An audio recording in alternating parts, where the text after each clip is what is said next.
আজ শিব পুজোর চড়কের মেলায় ভিড় মোহাম্মদবাজারের মোলপুর শিব মন্দির চত্বরে।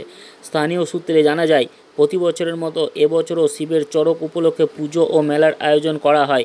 এবছর লোকসভা ভোটের কারণে মেলা 4 দিন থেকে কমিয়ে 2 দিনে আনা হয়েছে। শুক্রবার সকাল থেকেই এলাকার ভক্তরা পুজো করাতে ও মেলা দেখতে ভিড় জমান মোলপুরে। এটাই এই গ্রামের সবথেকে বড় মেলা ও পুজো। মোহাম্মদবাজার ব্লকের বিভিন্ন গ্রাম থেকে এখানে পুজো করাতে ও মেলা দেখতে ভিড় জমান বহু মানুষ। মেলায় অশান্তি এড়াতে পুলিশ প্রশাসনের পক্ষ থেকেও মোতায়েন করা হয়েছে পুলিশ বাহিনী।